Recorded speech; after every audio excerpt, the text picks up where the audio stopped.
What's up, everybody? Welcome back to another episode of Bling Talks. Today we have Eric Stevens, the founder and CEO of Stevens Diamond Jewelers in West Springfield, Massachusetts. Eric, thank you so much for your time today. Thank you, Anthony. I'm happy to be here. Yeah, it's a pleasure to have you. You're exactly what we have the podcast for. You're a third generation jeweler. You got a standalone business, and would just love to know a little bit more about your journey. Kind of tell us how you got in the business, and first and foremost, anything you want to share as far as how to get a hold of you guys or any of that type of stuff. Sure. I'll start with how to reach us. You can catch us at stevensjewelers.com. You can email us at info@stevensjewelers.com. And you shouldn't have a hard time finding us on Google as well. And there's a contact link right on our website. And also, when you reach there, our store phone number is fully textable, and it will go to me directly and personally. Tell you about how I started. I'm a third generation jeweler, as you mentioned. And I kind of started just going into my father's store as a little kid, 7, 8 years old. He'd let me clean up around the shop, whatever, this and that. And by the time I was about 12, I was working physically with clients and in the store, in between middle school and high school during the summer. I could help a few clients here and there. And at about that age, I also started apprenticing as a goldsmith with a cousin of mine she was a goldsmith. And I worked with her polishing the jewelry and learning the trade as well. So on nights and weekends, I'd be kind of helping out my cousin at the bench. And then I would also work in my father's store retail, and then summers every day. And I was lucky enough because my grandfather was in the business too, even though at that point he was kind of retired, but would work 1 or 2 days a week just to get into the store and help out. And I worked for my father for quite a long time until I was mid-20s. And in 1997, I set off on my own with, of course, family help, and opened our first location, or only location currently, but my location separate from the family's. And that's today the Stevens Diamond Jewelers. And we were in a small rented space for about 17 years, about a 1,500 square foot location. Worked out really well, but we were renting, and at one point it came time to expand, and we found a building not far away, a couple miles down the road, that was about 4,000 square feet, and that's where we are now. So we moved over here in 2014, so we've been here just over 10 years, and our showroom's about 2,000 square feet, and the whole building's about 4,000 square feet with parking for about 28 cars. Wow, what a growth journey there. What was it like, kind of going from the renting to owning the building? And is it kind of two separate businesses? Yes and no. It is two separate businesses, but I don't think I was wise enough to realize that at the time, because the real force of move, although we had been looking for a few years for a location, and the building I'm in was not available for sale. It took a lot of work just contacting the owner of the building and working. He actually owned a bar nightclub in this location that was around for like 50 years. So wow. He took a little coercing over probably 6-8 months, and going back and forth, because he was an older gentleman and didn't really work in the bar or anything. It was just an investment for him. And the location I was renting, the building was going to be remodeled, and there was a Dunkin' Donuts next door, and Dunkin' Donuts was taking over the whole property. So I kind of was in a pinch anyway, where I had come to the point, although looking, that we needed to make a decision on where to move. And this was a spot I liked quite a bit. Yeah, that's awesome. And how does the standalone building work out for you guys? Can you really quantify the foot traffic that comes in? Well, both times we're a destination store, so the foot traffic, I don't know if it's much different to say versus a space where I rented, because there wasn't much walking traffic in that area. They still had to drive to us. But being in a much larger prevalent store instead of in a little shared plaza, makes a big difference because we stand out as the sole building here. And even when moving in, we contemplated splitting it up into some rental units. And I said, I want to be just the only business in this building. So we stand out. We have a nice brick building. It's an older style, very New England for us. And it looks really the part here. But if I had to share it with somebody, I think I'd get lost. So I believe having your own building is definitely the way to go. Yeah, definitely. So, it's definitely a blessing to have in retail. And 4,000 square foot is not a shoebox, that's for sure. So No. let's talk about what kind of business and lines and inventory is held in that 4,000 square foot. Sure. Well, and a lot of things have changed since the COVID era, where I think things were a little more general. We've kind of streamlined a bit more into what we want to carry or how we operate. Because coming back from COVID in Massachusetts here, we were shut down for almost 4 months, so it was a tough 4 months of not doing much business, maybe a little appointments here or there, what we could justify doing.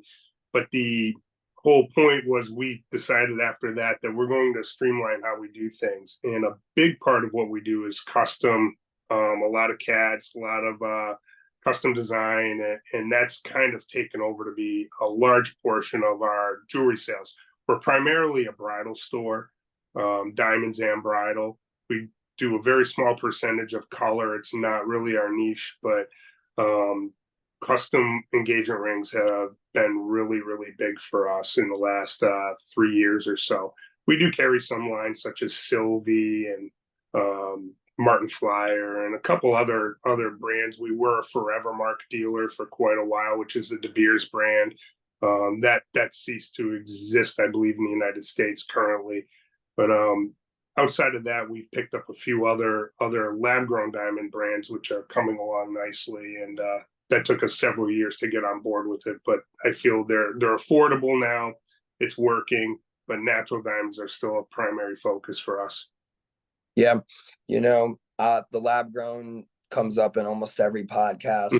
Some are manufacturers, some are wholesalers, retailers, but I always like to ask the percentage of what you're seeing coming in. It's changing now. It was really high for a bit.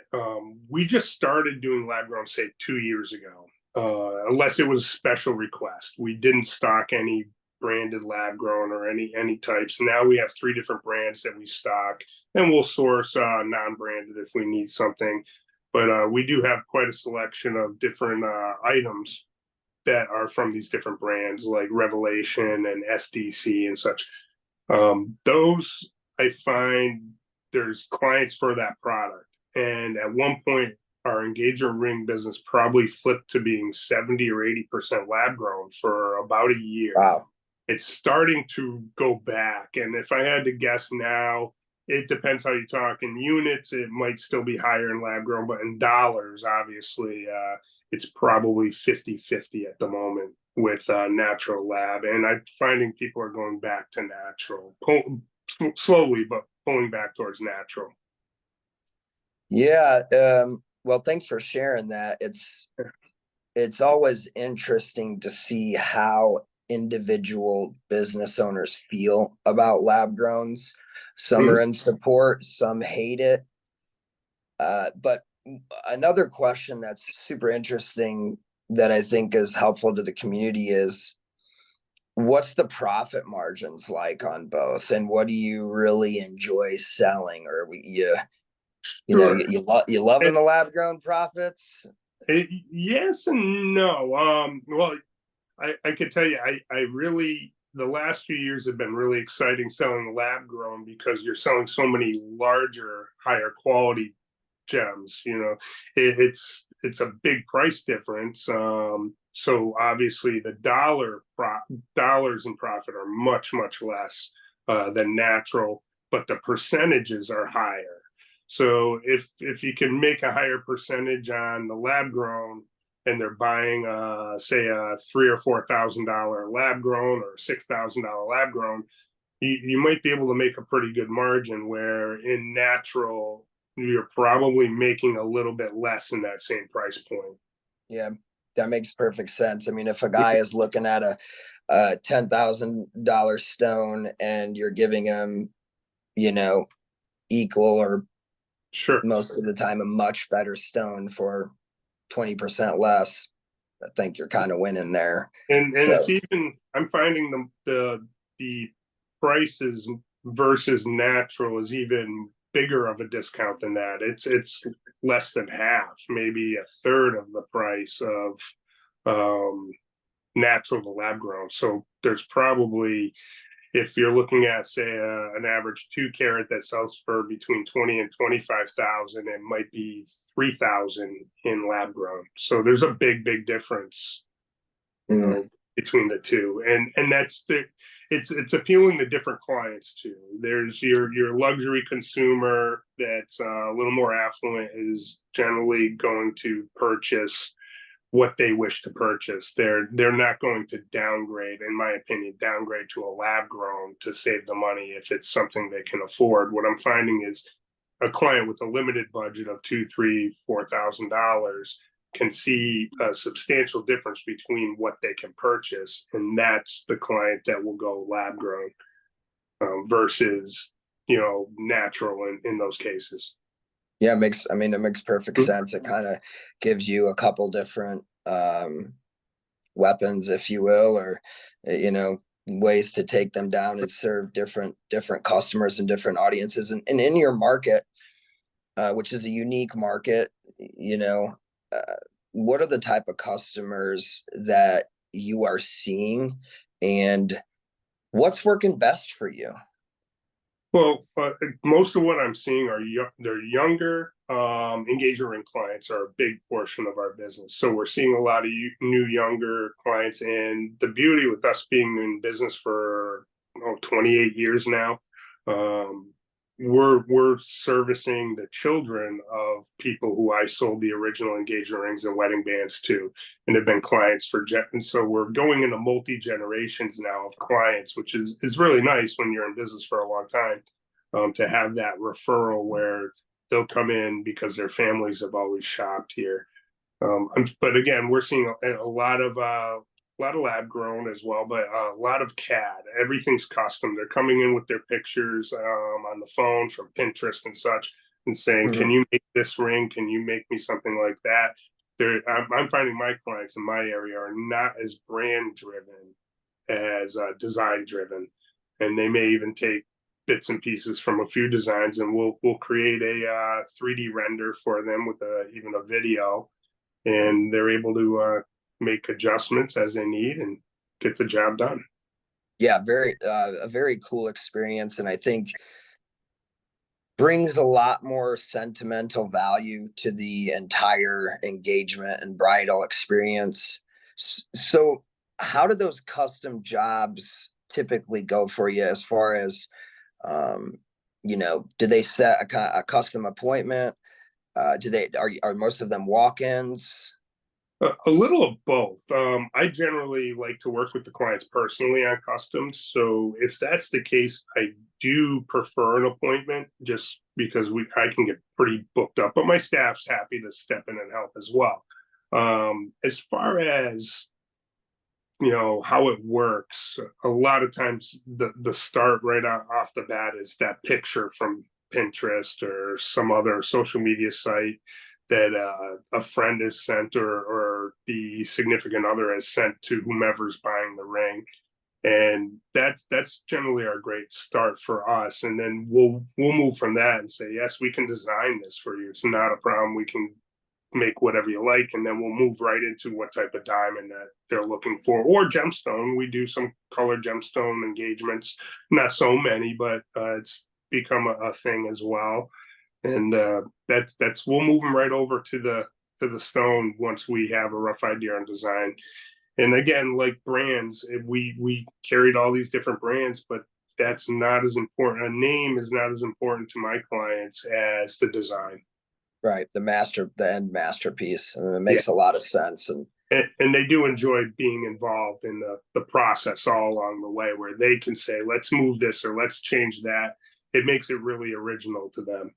way more fun, Oh yeah, way better it is a customer lot of fun. experience. Yeah, Absolutely. that's awesome. And you guys do a lot of that stuff in house, most of it. Yeah, we do not do the actual work in house. I have some great companies. One specifically I worked with for several years now. We did do a bit of the CAD work in house at one time when pre-COVID, more staff on hand. We even printed the 3D models in house. We don't do casting here, but we would print out the wax so they could see it. It just became too time consuming with me handling the majority of the people. I can't sit down, do the CAD work or do any design work for them. So what I'll do is sit with them. We get all the notes put together, and generally within 24 to 48 hours, I have a design in their hands that we can adjust and, by day can make all the adjustments. So it's so quick. It's much faster for me to do it that way than if I do it in house. Yeah, I mean, that's understandable. And you got a pretty boutique, tight knit, well trained team over there. So there can only be, I'm assuming focusing on customers and that client experience Right. is majority of where the time is going. So I got a question for you. How long have you been in business? Tell the viewers how long you've been in Well, business. about 28 years. We opened in 1997. So I would say what's that, about 27, almost 28 years. This Christmas will be our 28th Christmas season that we've been open. So you're a third generation jeweler. Mhm. You've been in business for multiple decades. You started working in the shop as a kid. Sure. What's one piece of advice that you could give other jewelers or other business owners, um, that keeps you and your brand and your business thriving throughout all those years and decades and COVID and Sure. all those challenges? I guess probably the best advice, and it would go for anybody in life or in general, know what you don't know and be willing to ask for help from anybody. There's so much, even with a lifetime in this industry, there's so much I don't know, and I'm learning every day, attending seminars, and I go to several trade shows mainly for the education. And lab grown's a good example. 20 years ago, I never would have thought such a thing could have existed and turned the industry upside down, which it has. The diamond industry is a big mess right now as far as what they're going to do, how they're going to adapt to it. So I think you got to keep adapting and learn what you can from everybody around you. And no matter what you think always know you don't know it all, and keep persevering. I asked that question to everybody, and I think that might be one of my most favorite answers because of how fast times are changing Yeah, now more than ever. Um, Obviously, we have an AI and technology background, and now is the time to continue to be a student because the absolutely. last technology wave that hit, it was Google, it was Facebook, it was, all these different things. And a lot of people were kind of slow to that. The guys that jumped on it quick, they crushed it. But this one is going to happen faster. It's going to be more powerful. And I just couldn't agree with you more that continuing to stay in those rooms and continuing to become a student is just a great Yeah, piece of advice. So we have thank you. to keep learning. Yeah. Yeah. So I'm gonna grab my charger really quick. It won't matter at all. I Mhm. can just edit this out, but I don't want it to go out. I think we're good.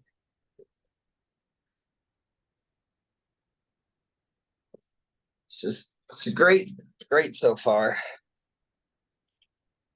Yeah, this is good. Good questions. To a couple challenges now.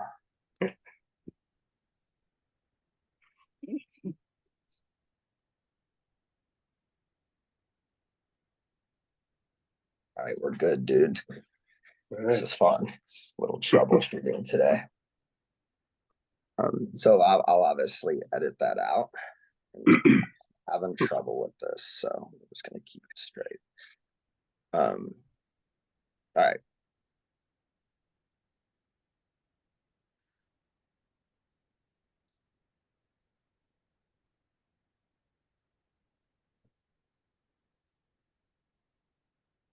So after being in business for that long and continuing to succeed and learn, what what would you say has been the hardest or most annoying part for you as the business owner? Oh boy. Well, let me tell you, and I'm sure for many businesses, at least in our type of unnecessary businesses, like or what they called us was unnecessary during COVID. Uh, During that point, we in Massachusetts, I'm a big fan on good leaders, and I felt like we didn't have good leadership, but what happened was we were going to close for 2 weeks, probably like most of the country, but you were dictated what you could do through the state. And non-essential, I guess, was what we would call ourselves. So they said 2 weeks. I said, okay, we can tough it out for 2 weeks. Then every like right before you're getting ready to open again, our governor would come on TV and say, well, we're going to 2 more weeks, 2 more weeks. Or then he'd give you an extent. Oh, it's going to be next month. And that went on for almost 4 months to where finally I think people in general were saying, "Hey, what's going on? You know, some businesses are open, some are not." I spoke to many jewelers and told me how they got around the legality of it. I didn't want to play any games. I didn't want my staff to get sick, so we just shut it down and just started back over. So coming back after that was a real challenge because it was like reopening your business from day one and trying to learn your new way around with new rules and you know safety concerns and things like that. But even getting clients to come out and shop again was a challenge, and so it was almost like starting brand new again. Yeah, that was some crazy times, man. That was nuts. And I think everybody handled it in their own way. Some people kind of had some good bounce back from it. Yeah.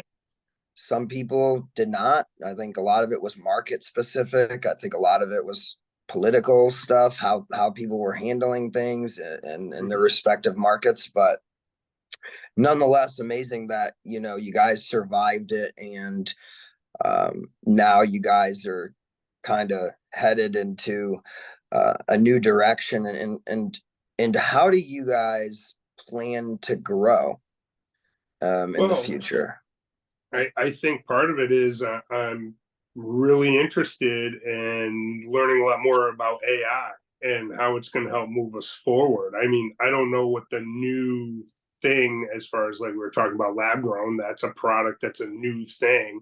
Um, I don't know what the next new thing will be, and that will just be an item. But the way you deliver that message and how you expand your growth and business is all going to be AI, I believe. I mean, it's inevitable because when everything's new, it's scary sometimes, especially somebody like me. My biggest weakness was probably that I was a third generation jeweler. So I probably still do things today. I learned from my grandfather that he did 50 years ago. And you know, it's just the way I've always done it. And I always said people that came into the jewelry industry brand new and started out not knowing anything about the industry usually turned out pretty successful because they looked at things with different eyes than myself. And that's, like I said, been a big challenge is when technologies come around or things change, how to embrace them. So that's my plan, is to embrace AI and hopefully see how that moves us forward in our marketing and how we deliver a customer experience. Yeah, you're definitely on the right track with that. Pretty much everybody wants the same thing. They want more customers, more money, more time freedom, less stress. Technology allows that, but with AI, it's on a whole nother level. And it starts with the business operations, but there's definitely going to be AI in the manufacturing side of the business and in the design side of the Oh, business, inventory management, all of that stuff. So definitely excited to share more about that with you, and then hear more about how you guys are implementing it over there. So I guess if there's anything else that you'd like to share, as far as like upcoming events or ways that you would like to, be supported by other jewelers or people that you want to connect with in the community, this is going to go out to the world. It's going to be published on our social media pages and all that good stuff. So, we are building a community here. We want people to help each other and grow from each other. And also, if a jeweler needs something or is lacking something, they have the channel to be able to ask for that. yeah, absolutely. I'm actually, having been in this industry so very long, I am friends with so many jewelers throughout New England, but even in my area, I never really considered people a competitor because I'm happy to help anybody. We're all in the same boat. We're all trying to just get by and make our businesses successful. And there's no reason to throw somebody under the bus for that. So I have a lot of real close friends that are actually jewelers in this area, and we're on the phone with each other, if not weekly, more often, and sharing ideas and how we can work together. And I also belong to many trade organizations. The Independent Jewelers Organization is a great one. I've been in for about 8, 9 years, and I made a series of friends all over the country that we're constantly sharing what we're doing to try to improve our businesses. So I think that's great, as far as peer to peer working together. And in my community, I'm involved in a great many charities. I try to support all the local stuff that I can, the local high school sports, things like that, youth sports, police department, fire department. I try to support their venues because they're all good people, and there's a lot of stuff we do. Even our local Boys and Girls Club, I'm usually a big contributor to their function. They have one coming up. So I try to do a lot of local community things where I attend as well, so I can be with everybody and meet more people. And it's personal networking, and it helps grow your business that way. Plus, you're giving back to your community.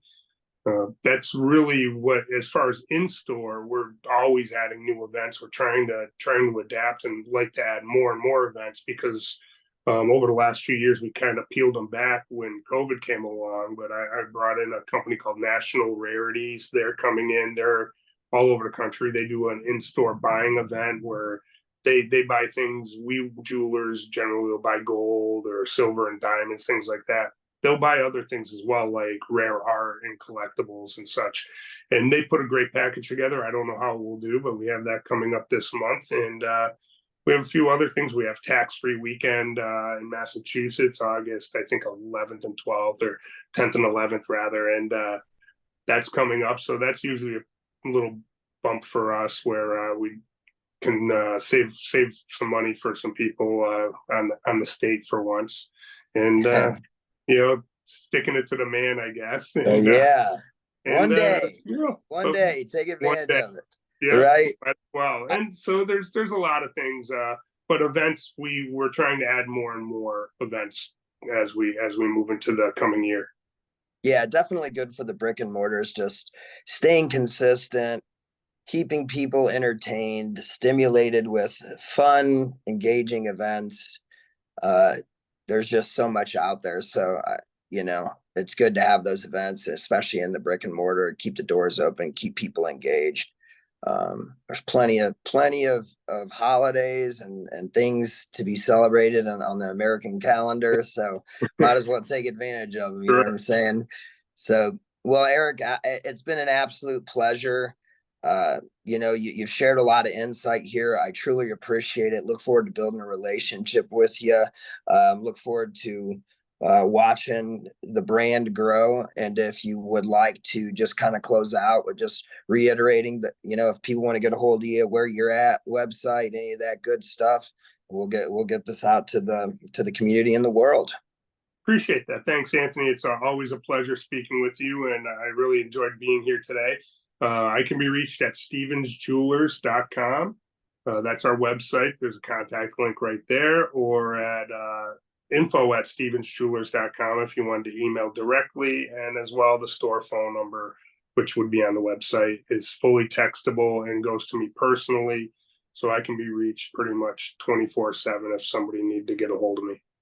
Awesome. So yeah, other people in the community, if you guys need a stone in Massachusetts, call Eric, vice Absolutely. versa. And Eric, honestly, again, it's been a pleasure. Thank you so much for spending the time with us, and look forward to talking to you soon.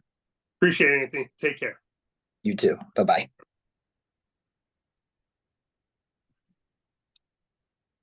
So is there a wrap?